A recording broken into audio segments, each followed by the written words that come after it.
नमस्कार दोस्तों, रेलवे की पाठशाला में आपका स्वागत है। दोस्तों मेरे पास बहुत सारे साथियों ने कमेंट किया है कि सर अभी हमारा जब ज्वाइनिंग लेटर आएगा तो हमें कौन कौन से डॉक्यूमेंट बनाने की ज़रूरत पड़ेगी। तो देखिए, हालांकि मैं आपको इस वीडियो के अंदर जो मेरा जो ज्वाइनिंग लेटर है वो मैं आपको दिखाऊंगा, लेकिन देखिए मैं आपको कुछ चीज़ें बताना चाहूँगा। देखिए, अपना जो मेन डीवी जो है यानी कि डॉक्यूमेंट वेरिफिकेशन है ऑलरेडी रेलवे ने कर लिया है। मतलब जब ज्वाइनिंग लेटर आएगा तो उससे पहले सबका डीवी एंड मेडिकल यहाँ पर कंप्लीट हो जाएगा।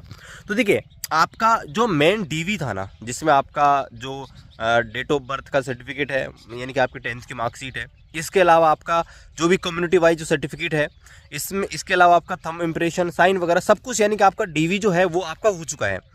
अब जब आपकी ज्वाइनिंग होगी ना, तो आपको ये ध्यान रखना है कि ज्वाइनिंग के टाइम पे आपका जो डीवी चाहिए ना, वो जस्ट एक फॉर्मेलिटीज़ है। फॉर्मेलिटीज़ इसलिए है क्योंकि आपका जो मेन डीवी है ना वो तो हो चुका है।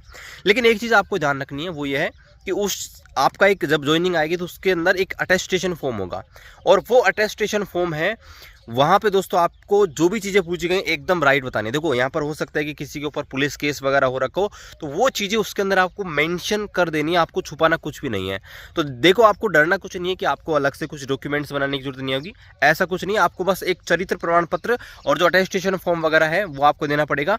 इसके अलावा अगर आप मैरिड हैं तो उसका आपको डिक्लेरेशन यानी कि वही आपका एफिडेविट देना पड़ेगा। बाकी अगर आपके पास मैरिज सर्टिफिकेट है तो वो आपको चाहिए।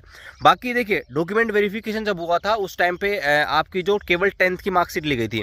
लेकिन अगर आपके पास हायर एजुकेशन क्वालिफिकेशन है तो दोस्तों आपको ज्वाइनिंग के टाइम लेके जानी है। अगर आपने 12th, graduation, post graduation, IT जो भी आपके पास है वो आप उस टाइम पे जुड़वा सकते हैं। तो चलिए मैं आपको एक बार मेरा ऑफर ऑफ अपॉइंटमेंट लेटर है उसकी कॉपी है वो आपको दिखा देता हूँ, और उसमें कौन कौन से डॉक्यूमेंट का जिक्र किया गया है वो भी मैं आपको बताता हूँ। चलिए शुरू करते हैं।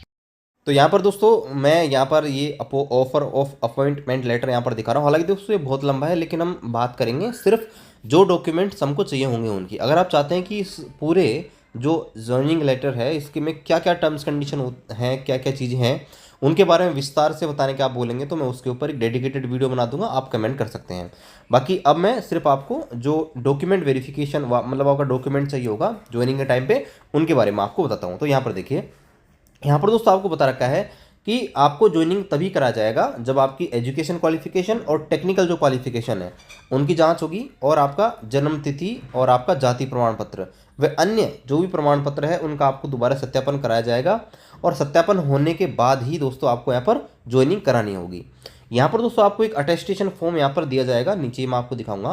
तो उसमें आपको जो भी इन्फॉर्मेशन है जो मांगी गई बिल्कुल एक्यूरेट आपको दिखानी है, कुछ भी गलत आपको नहीं डालना है, चाहे पुलिस केस वगैरह हो कुछ भी हो वो दोस्तों आपको बताना है। और देखिए, आप जो चरित्र प्रमाण पत्र है, कैरेक्टर सर्टिफिकेट बना तो कहीं से हो सकते हैं, लेकिन उसका वेरिफिकेशन तो जिला मजिस्ट्रेट है वहाँ पर होने वाला है। मतलब जिस भी डिस्ट्रिक्ट से आप बिलोंग करते हो उस डिस्ट्रिक्ट के मजिस्ट्रेट के पास आपका ये जाए। अगर आप किसी दूसरी जगह कोई जॉब करते हैं प्राइवेट सेक्टर में या फिर किसी भी गवर्नमेंट जॉब में, तो आपको दोस्तों वहाँ से चाहिए होगा आपको एनओसी या फिर रिजाइनिंग लेटर, दोनों में से आपको एक चाहिए होगा। टेक्निकल रिजाइन मारेंगे या जो भी जिस प्रकार का आप रिजाइन मार के हैं, प्लेन रिजाइन या फिर टेक्निकल रिजाइन, वो आपको लेके जाना है। और अगर आप कोई तथ्य छुपाते हो तो भविष्य में अगर वो तथ्य पाया जाता है तो आपको रेल सेवा से निष्कासित किया जा सकता है, ये भी आपको ध्यान रखना है। अब देखिए, यहाँ पर डॉक्यूमेंटेशन के बारे में यहाँ पर प्रोसेस बता रखे। देखिए देखो, पहले शुरुआत में आपको बता दिया जो भी आपके डीवी के टाइम पे जो डॉक्यूमेंट चाहिए वो तो आपको चाहिए यानी कि 10th की मार्कशीट है। इसके अलावा आपका जो भी कास्ट सर्टिफिकेट है कम्युनिटी का वो आपको चाहिए। आपको देखिए साथ में आधार कार्ड भी चाहिए, ठीक है। आपका फ़ोटो भी चाहिए, ये भी ध्यान रखना है। कम से कम दोस्तों 10 फोटो आप लेके जाइएगा। देखो, कम नहीं लेके जानी है ना, 10 लेके चले जाना, वैसे कम काम आएंगी, लेकिन ये आपको लेके जानी है। 10th की मार्कशीट यानी डीवी के टाइम में जो भी आपकी चीज़ थी वो आपको ऐसे के ऐसे लेके जानी है। अलग से चीज़ें हैं वो मैं आपको बताता हूँ। देखिए अलग से कौन कौन सी चीज़ें, देखो पहला यहाँ पर बता रखा है, अगर आप विवाहित है मतलब मैरिड हैं तो आपको मैरिज सर्टिफिकेट यहाँ पर देना होगा। और आपको ये भी प्रूफ करना होगा कि आपके एक से अधिक पत्नी नहीं है, ये भी आपको परफॉर्मा दे रखा है, उसके अंदर दोस्तों आपको वो शपथ लेना है। और साथ ही 50 रुपये के नॉन जुडिशियल स्टाम्प पेपर पर आपको इसकी घोषणा करनी है। देखो, अगर आपके पास मैरिज सर्टिफिकेट नहीं है, देखो मैरिज सर्टिफिकेट है तो बहुत अच्छी बात है, मैरिज सर्टिफिकेट नहीं है तो दोस्तों आपको अलग से एक शपथ पत्र ले सकते हैं, उसमें आप शो कर सकते हैं कि मैं मैरिड हूँ ऐसे ऐसे करके।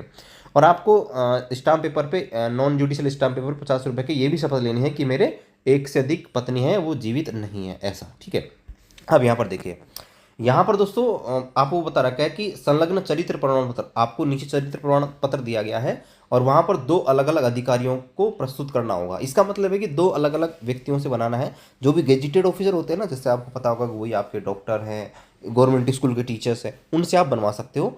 तो उनका दोस्तों आपको दो ध्यान रखना है, दो आपको चरित्र प्रमाण पत्र चाहिए होंगे, ठीक है, और दो अलग अलग व्यक्तियों के, ये भी ध्यान रखना है। आगे इन्होंने बोला है कि मूल शैक्षणिक प्रमाण पत्र, अब मैं मूल प्रमाण पत्र नहीं मांग रहा, यहाँ पर देखिए शैक्षणिक प्रमाण पत्र यानी कि 10th है, 12th है, ग्रेजुएशन जो भी आपने कर रखे ना, सारी की सारी लेकर जाना। देखो जब आपका डीवी हुआ था, डीवी में आपको नहीं चाहिए थी, डीवी में सिर्फ 10th के मांग रहे थे, लेकिन आपके पास जो भी एजुकेशन क्वालिफिकेशन है, जो भी आप ऐड करवाना चाहते हैं अपनी सर्विस सीट में, तो आपको दोस्तों सारी की सारी लेके जानी है, चाहे आपने आईटी कर रखी हो, 10th 12th ग्रेजुएशन जो भी कर रखी हो, सब लेके जानी है।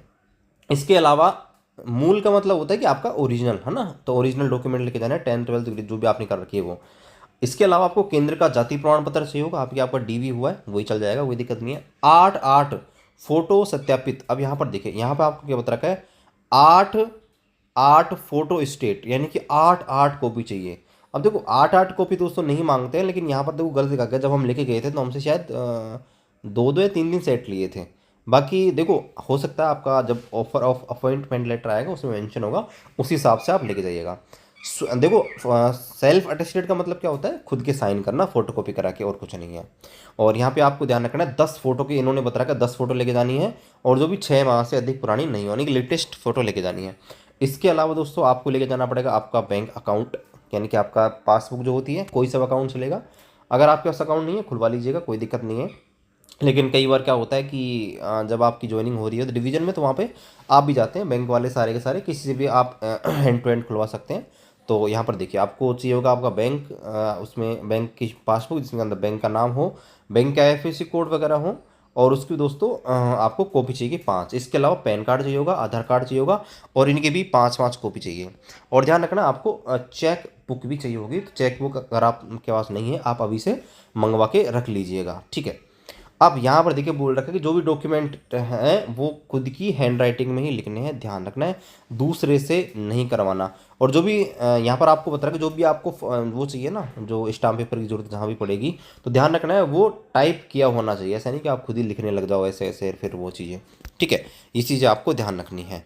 अब यहाँ पर देखिए आगे यहाँ पर चलते हैं, कौन कौन से डॉक्यूमेंट चाहिए। देखो यहाँ पर देखो, ये जो है आपका पुलिस वेरिफिकेशन के रिगार्डिंग है, मतलब आपका पुलिस वेरिफिकेशन रेलवे खुद करवाएगी, लेकिन आपको बस इसको 50 रुपये के जो नॉन जुडिशियल स्टाम्प पेपर होता है उसके अंदर आपको टाइप करके ये डिटेल भरनी है और जस्ट साइन करके लेके जाना है बस, ठीक है। दूसरा यहाँ पर देखिए, ये यहाँ पर आपका घोषणा पत्र, मतलब कुछ नहीं है इसमें, आपकी खुद की डिटेल वगैरह भरनी है, आपकी एजुकेशन क्वालिफिकेशन वगैरह। जब आपका ज्वाइनिंग लेटर आएगा मैं आपको इसको भरना बता दूंगा कि क्या क्या चीज़ें भरनी है, हालांकि मैंने ऑलरेडी वीडियो पब्लिक कर रखा है, लेकिन फिर भी मैं आपको बता दूंगा। तो यहाँ पर देखिए आपको बता रखा है आपकी बेसिक डिटेल है, कुछ भी नहीं चाहिए, ठीक है। चरित्र प्रमाण पत्र जो है, जो आपका करेक्टर सर्टिफिकेट, इसमें देखो आपको ध्यान रखना है ये रहे, 2 व्यक्तियों के आपको चाहिए। यहाँ पर देखो बता रखा है, एक पहले व्यक्ति का साइन यहाँ चाहिए, दूसरे व्यक्ति का यहाँ पर चाहिए, और ये भी 2 सेट में चाहिए, तो 2 कॉपी। देखो यहाँ पर क्लियर बोल रखा है कि 2 अलग अलग अधिकारियों से सत्यापित करना है, ऐसा नहीं कि एक व्यक्ति से दोनों करवा लो, ठीक है। अब यहाँ पर देखिए, यहाँ पर ये आपका जो है ये भी आपका एक प्रकार से एफिडेविट है, मतलब शपथ प्रमाण पत्र है, और इसको आपको भर के लेके जाना है, कुछ नहीं करना। यहाँ पे आपको ये बताना होता है कि आप जो हैं अविवाहित हैं, विवाहित हैं, जो भी हैं वो चीज़ आपको बतानी होती है, और किस कैटेगरी से आप बिलोंग करते हैं वो लिखनी है, डेट ऑफ बर्थ लिखनी है, और यहाँ पर आपको साइन करना है, पिता का नाम और डेट जो है आप एक दिन पहले की या उसी दिन की लिख सकते हैं। और यहाँ पर एक शपथ, ठीक है, शपथ लेने वाला अधिकारी, ये अटेस्टेशन फॉर्म होता है, इसको आपको दोस्तों फिलअप करना होता है, इसमें जो भी डिटेल मांगी जाती हैं वो दोस्तों आपको डालनी होती हैं। तो कोई दिक्कत नहीं है, मैं आपको बाद में बता दूंगा इसके बारे में कैसे फिलअप करना है जब आपका अपॉइंटमेंट लेटर आएगा तब, ठीक है। ये आपका जो है अटेस्टेशन फॉर्म आता है, टेंशन मत लीजिए, मैं आपको बता दूंगा उस टाइम पे, इसमें आपको सारी डिटेल यहाँ पर देनी होती है, ठीक है। तो डिक्लेरेशन है, यहाँ पर साइन करना है, और ये आपका ये ख़त्म। देखो कई चीज़ें होती हैं जो बहुत सारे साथियों को पूरी मिल जाती है। देखो मैंने जब ज्वाइनिंग लेटर आया था, बहुत सारे साथियों को देखा था कि जैसे मेरा ये 10 पेज का था, किसी का 11 पेज का, किसी का 8 पेज का, मतलब ये डॉक्यूमेंट जो एक्स्ट्रा होते हैं ना, जैसे आपको आप शादीशुदा हो, इसका आपको जो एफिडेविट है वो देना पड़ता है, ऐसी कई चीज़ें कई साथियों को मिस हो गई थी, तो कोई दिक्कत नहीं है, हाँ, मैं आपको उस टाइम पे गाइड कर दूंगा, कोई दिक्कत नहीं। और देखो कोई दिक्कत हो भी जाएगी तो आपको ज्वाइनिंग के टाइम पे आपको ऐसा कुछ भी दिक्कत नहीं, कोई प्रॉब्लम नहीं होगी, आपको वहाँ पर बता दिया जाएगा, सब चीज़ों का सोल्यूशन होता है। ठीक है। बाकी दोस्तों वीडियो आपको अच्छा लगे वीडियो को लाइक कीजिए, चैनल को सब्सक्राइब कीजिए, मिलते हैं अगले वीडियो में, तब तक जय हिंद, वंदे मातरम।